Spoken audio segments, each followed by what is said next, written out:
the chat as well as the Q&A. So any questions that come up during this presentation, feel free to pop them in the Q&A and I will try as best as possible to answer as we go along here. Danielle from Indiana, hello, welcome. Thanks for being here. I know it's lunchtime, at least here in Maryland. Hi, Chris, how are you doing? We're just gonna let folks trickle in for maybe about another minute, and then we'll go ahead and get started. So in the meantime, folks are saying where they're from. I'll share a little bit more about me in just a moment, but I'm really excited that you are here at Pause and Pivot. And we're really excited here at UMBC to have this webinar series to help folks that have been impacted by all of the changes and actions regarding the job market. And I know that folks have been affected and we are totally here for you. Okay. More Maryland friends. Great. Great, great, great. Okay. Glad you're here too, Allison. Nice to see you. All right, one more minute and we'll go ahead and get started. Just checking on tech. We're good. Y'all can hear me okay. You can see me. You can see the slides. A lot of moving pieces here, but I think we're good to go. All right. So hopefully you're in the right place. This is the Build Your Digital Brand workshop, and I am going to be talking through some tips and tricks in regards to LinkedIn in particular, and you'll know why in a moment. But before that, I just wanted to quickly introduce myself in regards to my own career journey. First of all, I started off as a professor. I got my PhD from the University of Maryland in College Park, go Terps, and decided I'm not really feeling this tenure track professor thing. So I decided to leave academia in 2017 and move into the communication industry, where I worked as a communication manager, as an agency marketing manager, as well as a copywriter. Then that thing called COVID-19 happened. You may have heard of it. I also gave birth to my first child, my daughter, Carrie, and decided to try my hand in entrepreneurship. So I explored the coaching realm, and to this day, I still see a few clients in regards to career coaching as well as life coaching as well. Which brings me to UMBC, where I started here a little over a year ago in the Career Center, where I work as the Assistant Director for Graduate Student Career Development. I help all students, but specifically focus on graduate students in regards to helping them find jobs. So hopefully that gives you a taste of who I am, as well as gives you an overview of how the career journey is not linear in any way whatsoever. Take it from my path, and that hopefully with some of the tips you learned today in regards to LinkedIn, you'll be able to craft your own narrative, your own story. And if you need to make a pivot or do anything of that nature, you'll be able to do so with confidence to showcase your accomplishments and achievements. So we already did a little bit about this in terms of who's here, but if you want to give some more context in terms of what you do currently or what you hope to do in terms of a career pivot or a career change, and what you're hoping to learn today in this workshop, I would greatly appreciate it. I always love to speak to where folks are coming from in regards to their industry areas and or their aspirations of doing so. So feel free to drop in your information in the chat. And yeah, we'll move on from there. Okay. So here's the why that I alluded to earlier. Why is this important? Why should we care about LinkedIn? So 97% of HR and staffing professionals use LinkedIn in their recruiting efforts. As I tell the students that I meet with one-on-one at the UMBC Career Center, a lot of recruiters these days are looking at your LinkedIn profile even before your resume. So it is really helpful and beneficial if you're on the job market to have an enhanced, optimized LinkedIn profile, right? And then the second stat that I want to share is that candidates that have a comprehensive LinkedIn profile have a 71% higher chance of getting a job interview. Now, I meet with a lot of folks, and this is a really challenging job market right now. I'm not going to sugarcoat it any which way whatsoever. So by having a comprehensive LinkedIn profile, research has shown that it helps you get an edge, an advantage in terms of showcasing those accomplishments to recruiters and hiring managers, and can get your foot in the door perhaps a little bit faster. So now I'm going to talk about the profile components, right? And feel free, if you're able to pull up your own LinkedIn profile, if you have one that you've created, and go through the different components that I am talking about here in the next couple of slides. See where you're at, make notes in terms of what you need to change, and feel free again to ask questions, or at the end of the webinar, the workshop, I will provide my contact information, and you're more than happy to take any follow-up questions that after the fact you may be like, oh, dang, I forgot to ask that question. So let's first start off with the header, right? So one of the first things that I notice when I review LinkedIn profiles is there a cover photo, right? So the cover photo is me doing my TEDx talk. That showcases, that I'm interested in speaking, public speaking, that sort of thing. But there are two additional ways that you can utilize the cover photo if you're like, Dr. Winkler, Rowena, I have no idea what I want to put in my cover photo. Well, there's two things. One could be geography, right? So your geographic location. So it could be the Baltimore skyline, for example, or it could be the Washington Monument. Or let's see, we had a friend that was in Indiana. Danielle, I'm sorry. I have friends in Indy. I even taught for Butler University for a couple years, but I can't think of anything that we could put, but a skyline of Indy, right? So you can have something in terms of geography that you can put to showcase I live in XYZ place, right? The other way that you can go about using your cover photo, the other way you can utilize your cover photo is by showcasing your particular industry or field, or in the case of a career pivot, something that you're aspiring to. So for example, as I mentioned, my background is in communication. So maybe when I was a copywriter, my cover photo could be, showcasing like some mock-ups of blog posts and social media posts and, newsletters and things like that, right? Maybe now as a career services professional, it would be something like me sitting down with one of my students, right, in my office doing a one-on-one appointment, or showcasing me speaking at an event or something like that, right? So showcasing what your particular industry or field or aspirational industry or field, you can put that in the cover photo as well. Obviously, we need a profile picture, right? We want to see, we want you to showcase yourself in a professional way. I know that a lot of folks get worried when they don't have a professional photo taken by a professional photographer. That's okay, right? We have the technology now through our devices or through our family members' devices, partners' devices, right?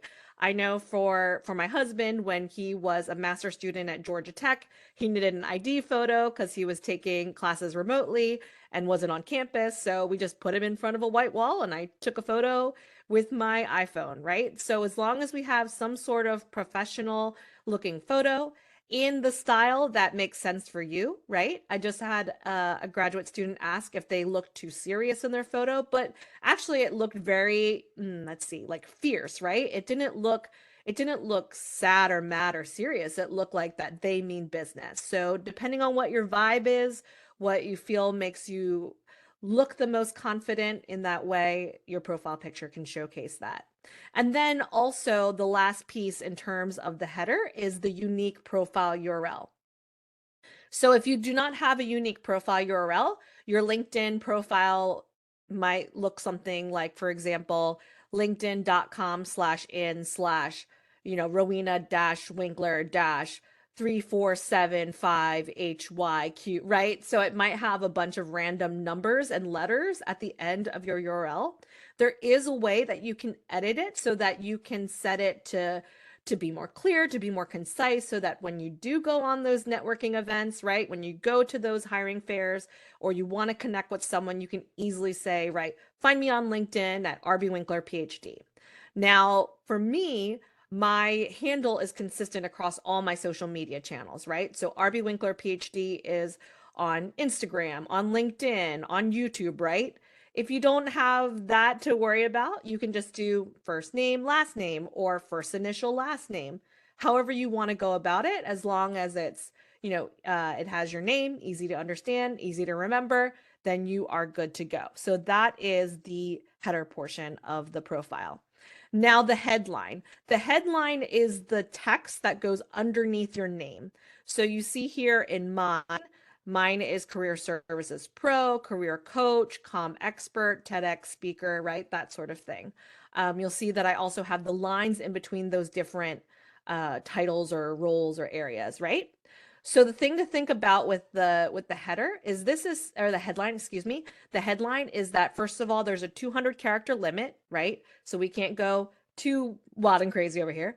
But, we want to be able to showcase strengths, skills, the roles that you've had, right? The headline is a great way in terms of a recruiter to search for you, to find you based off of the headline that you have. And it really is about that value proposition, right? What do you have that sets you apart? What do you have that you can offer to these organizations? So being able to say that succinctly and in a way that showcases your value and the skills and accomplishments that you have, that's how you're going to list it in the headline, right? We don't want generic things like student or just engineer, right? We want to be able to showcase what you've got going on. Now, if you've worked someplace for many, many, many years, that's great too, right? So you can say, for example, public policy analyst for 10 years or something like that. So years of experience is great too to list in that headline. So if you're thinking through in terms of, well, I don't know what that looks like for me. Here are some formulas for the headline that was developed by Alan Stein of Kadima Careers. So some ways that you could, some different ways that you could showcase your value through the headline of your LinkedIn profile. Here's some, options here, right? So you can have your role, your industry, your value, as I mentioned. You could have a line that said that you helped such and such do something, right? So some sort of result. Keywords, again, always great. LinkedIn loves keywords. I'll talk about that in just a moment. Specialization areas, right? And here's the part that I was talking about here, the number of years of experience doing what, helping companies do what, helping clients do what, right? Being able to have that in the headline is helpful as well. And you will be receiving the slides after this. So don't worry if you're like, eek, I can't write down all of these formulas. You will have them after the presentation is over. Now, I know, Chris. Yeah, I'm sorry. I should have said that from the start, right? You will receive this information, so no worries. The about section. I just had a meeting with a graduate student who needed help with their LinkedIn profile, and they didn't have no about section, right? The about section is valuable real estate on that LinkedIn profile. You're able to craft something that, catches attention of folks in regards to like who you are and who you are and or who you aim to be professionally, right? So it should have a strong opening statement. Again, the value. I'm probably going to say that multiple times throughout this presentation because it cannot be understated, right? What's your differentiator? And you might say, I don't know, Rowena, like there's nothing. That is not true. I'm sure that, and listen, if you need to email me and we need to talk it out, I'm more than happy to be a sounding board for what your value is because you have something that you can bring to the table and that should be showcased in your profile, right? I mentioned the keywords piece, right? So similar to if folks are familiar with applicant tracking systems, the ATS that scans resumes for keywords, In a similar way, keywords are helpful in LinkedIn land, right? When it comes to searching for candidates for roles. So if you can incorporate keywords in your industry and or industry of interest within that about section, the better. We love to see it. Any key accomplishments, right? Are there things that you're proud of that you want to highlight in your about section? Do it, go for it. Yes.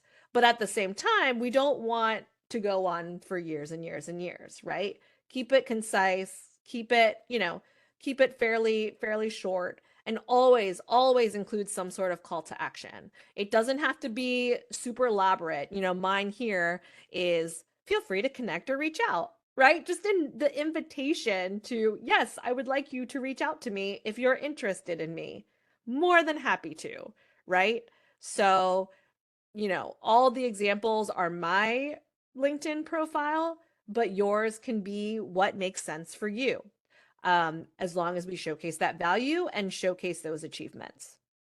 So, experience. When it comes to experience, unlike the resume, so I'm sure you'll have your resumes with your 3 to 4 bullet points about your responsibilities and accomplishments and whatnot for all of your experiences. My recommendation, don't do that on LinkedIn. Why? Because if you have a long description of your work, it has that like see more, click here to see more. No one's clicking that. No one cares enough to click on all of your see mores to learn about your bulleted list of all your roles or all your things that you did. So my recommendation is one sentence that describes your work. What does that mean overall? Right? The more you can quantify, similar to a resume, the better. I probably need to work on that with mine. But saying things that you worked with X number of clients or that you increased efficiency by X%, we love to see that. That showcases value, that demonstrates impact, right? How can you take your accomplishments of your previous positions and demonstrate that you've made an impact on that organization? Now, date format is interesting. So, I'm a fan of month year. That's cool. Some people don't like to include the months, they just want to put the years. What that does is that it does give a vibe, it shows probably a longer tenure than probably necessary. So if you're someone that worked from, December 2018 to March 2019, for example, I just made that up. That's a pretty short tenure at a position. But if you just say 2018 to 2019, that doesn't, that that gives information that, oh, maybe they worked longer, right? So if you're worried about that, that could be a strategy that you could use. Gaps in work is also another concern that comes up a lot with the folks that I work with, whether it's caretaking reasons, stay-at-home parent type of situation, illness, sickness, taking medical leave, that sort of thing. What's great about LinkedIn is that now there's an option to add gaps in work. So if you're worried like, oh no, I hadn't worked, for 5 years because of XYZ thing, that's fine because now you can add that on your LinkedIn experience and they have all the options. So there is caretaking, there is, as I mentioned, all those different reasons that could be the case, medical reasons, right? So you could add gaps in work now too to show your whole trajectory. And then skills, attaching skills to the different experiences is very helpful because it showcases what skills have you learned at those different positions and how can you bring those skills to that position, to their positions, right? To employers. Skills are big in LinkedIn. You really want to have skills wherever you can, and I'll talk about that in just a moment. Education is another section. So for me, because I have a master's and PhD, I was able to attach my thesis and my dissertation. If you don't have that, no worries, but you can attach media to different sections of your LinkedIn profile. So for the experiences, if you want to attach, any media or any websites or any videos, anything that is, publicly available, you can attach it to any experience on LinkedIn. Here's the skills piece. Skills help the recruiters, right? Because if they're going to be trying to match things up, they're going to be trying to search for folks with certain skills. LinkedIn loves the skills. Skills now has just upped the limit from 50 to 100. So that's a lot of skills. So you can add it to your experiences. You can add it in the skills section just over there.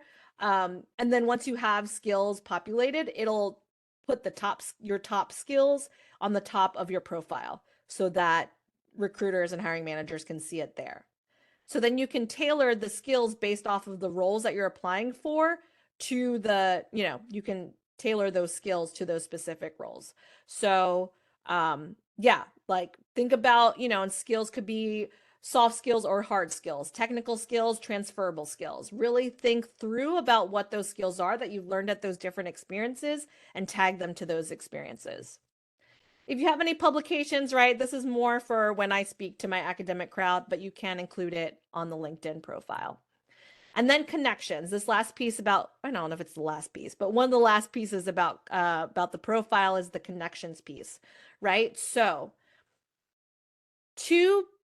let's see, from a visibility standpoint, right, in terms of LinkedIn land and having recruiters see you, in terms of impact or in terms of in terms of the impact of what you contribute to LinkedIn, having over 500 connections is ideal.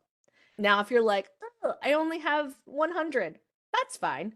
You can, sync up your email contacts to connect with folks on LinkedIn. Make it a goal to just connect with folks. Whoever you meet, ask to connect on LinkedIn. Tell your friends and family, or, tell the people you already know, hey, I'm on the market. I went to this workshop and it was recommended to increase my LinkedIn following. So can we connect? That sort of thing. And then just a little pro tip here, being on the market, if you put in the search bar on LinkedIn, I'm hiring, what's really cool is that that posts are going to come up from folks that are saying they're hiring in your area based on how filled out your profile is, right? So based on my background in communication, Vera pops up here. I'm hiring a communication strategist, right? So if you say I'm hiring, that you're gonna, you'll receive posts that might be relevant and may be something you hadn't seen yet, right? Because I know that there's so much going on with LinkedIn and the search. So this is just a little strategy that you can use um, for your search purposes. Okay. Another additional piece that you can add to your LinkedIn profile is this featured section, right? So you can showcase things that you feel really embody, again, the value, really embody you. So it could be presentations that you've given, it could be publications that you had, or any media hits, portfolio work, interviews, that sort of thing. So for my featured section, I have a YouTube video of a presentation I gave at a conference, and then these are two media hits where I was quoted in these articles, right? So it showcases your expertise, showcases your credibility. It's a great section to add to the LinkedIn if that's something, if you have those materials available. And then again, you can include licenses and certifications. If that's something that's in the requirements of the jobs you're applying for, I would recommend adding your certifications, right? And, if you're still in the process of gathering them, or let's say that you want to apply for a position and they have a requirement for a certification you don't have, you can always up level, right? Through many channels, but some examples I have listed here are LinkedIn Learning, Udemy, Coursera, right? There's a lot of different sites now. Google has certifications that I know a lot of my colleagues do. When I was in communication marketing industry, HubSpot had a lot of certifications. So adding those in are really, really great to do. And then the recommendations piece, right? So my recommendation for recommendations, if you don't have any, try to get 1 to 3. It's not a requirement, but it is nice because, like a referral, which helps you on the job market, having solid recommendations on your LinkedIn profile demonstrates like, oh, people like this person. They like working with them. Okay. That's a nice point of reference to say, oh, they said some nice things. So 1 to 3. And then since you'll get the slides here, you'll get this article on how to ask, right? Because some people are like, well, this is awkward. I don't know how to ask someone for a LinkedIn recommendation. there's an article there for y'all to take a look at afterward. And then just, in terms of how to increase your your visibility and to connect and network on LinkedIn, just the engagement piece, right? So some things to think about as you're on the market is to post comments to other people's content, right? You don't have to be a content creator tomorrow. You could just see what other people are posting and comment thoughtfully and have something, nice to say about people's posts, right? Sharing articles. Again, you don't have to write the article, but you could say, hey, link, hello, everyone. I thought this article in XYZ thing was really helpful. And then celebrating wins. As you see here, we had an event where all these folks were tagged. Doing something like that can increase visibility as well. And then just posting regularly. For the sake of time, not going to go through this whole list, but here are some recommendations that you can take a look at after the fact in terms of how you can keep posting regularly and increase that visibility so that not just colleagues, but again, recruiters, hiring managers, folks can say, oh, they're posting about that. We need someone who does that. They might be a great fit, that sort of thing. And then just some ideas in terms of the caption if you decide to post your own content in terms of the hook, hashtags, call to action, right? Value, value, value. What value are you bringing to the table? Professional, yet engaging, right? Here are some additional resources. Again, once you receive the slides, you can read these articles at your leisure. And then I just wanted to quickly talk about what we have to offer at the Career Center. This QR code goes to our career guide. It is free on our website. It's over 100 pages of example resumes, of interview questions, informational interview questions, salary negotiation tips, all the things, all the nuts and bolts of the career journey. Our website is careers.umbc.edu. And then this past fall, we just started our own podcast, Careers Unleashed, where there are a lot of great episodes on the interview, on the resume, on networking. So if you want something to do while you're driving or taking a walk or what have you, I would recommend listening to our pod because it's great. And so, yeah, with that, there's 2 minutes left of my time. Here's my contact information, rbwinkler@umbc.edu. My LinkedIn, as I mentioned earlier, is rbwinkler PhD. Here's the contact and social media, channels for the Career Center.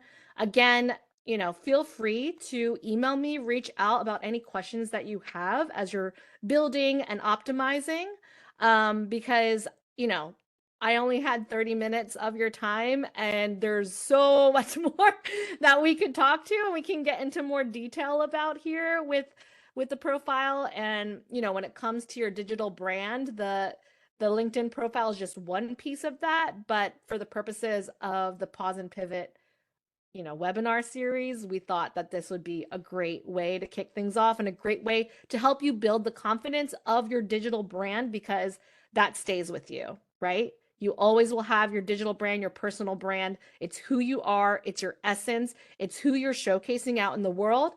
And by being able to, again, demonstrate your value, I know that you'll be able to, achieve what you're setting out to do.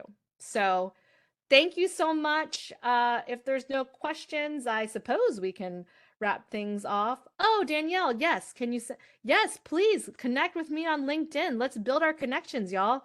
Yeah, I'm more than happy to connect with each and every one of you. So great question, Danielle. Yeah, happy to answer any other questions. Otherwise, we can close up shop. Okay. Juanita wants to know how to schedule a career services appointment. So here's the thing. Unfortunately, unfortunately, our services are our main goal with our services, our appointments specifically, our one-on-one appointments, is to serve our students. So we focus the majority of our efforts supporting our undergraduate and our graduate students. We also support our alumni, but only on there's parameters associated with that. Yes. So Juanita, if you are an alum, we're more than happy to help you out. We do have an alumni policy. So we can, if you want to email me and we can talk offline about that. Yeah. Yeah. So folks outside of UMBC, unfortunately, we can't do one-on-one appointments, but we do have events like this, right? Events that are welcome to the general public, including our career fairs. So, yeah. Yeah. Okay. Anything else? Yeah, thanks, Chris. Appreciate all of you. Um, okay, I'm just going to scroll up and just see if there's anything else. Okay. I I think oh, yes. Um, thank you all for being here. We are going to be sending out an exit survey so that we can get your feedback on this webinar and to help us as we roll out the upcoming series of for the next at least 2 months, probably more than that. So feel free to please give your feedback. That's really helpful. So I believe, is that gonna just go in the chat? How are folks going to receive that? I just want to make sure. I don't want to close up if we're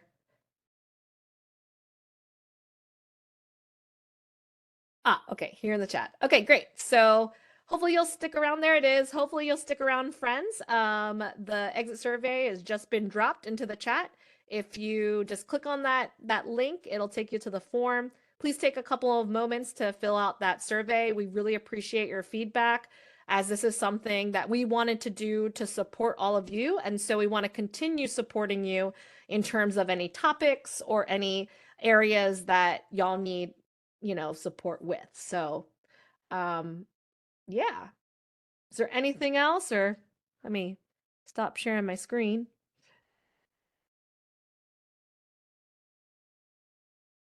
I think we might be good to go. I'll give one more minute in case someone needs to click on that link. Yes. Thank you to Professional Programs for leading the charge on this. This is a wonderful endeavor that is very much needed, and we're grateful for this opportunity for us as UMBC community to share and to support.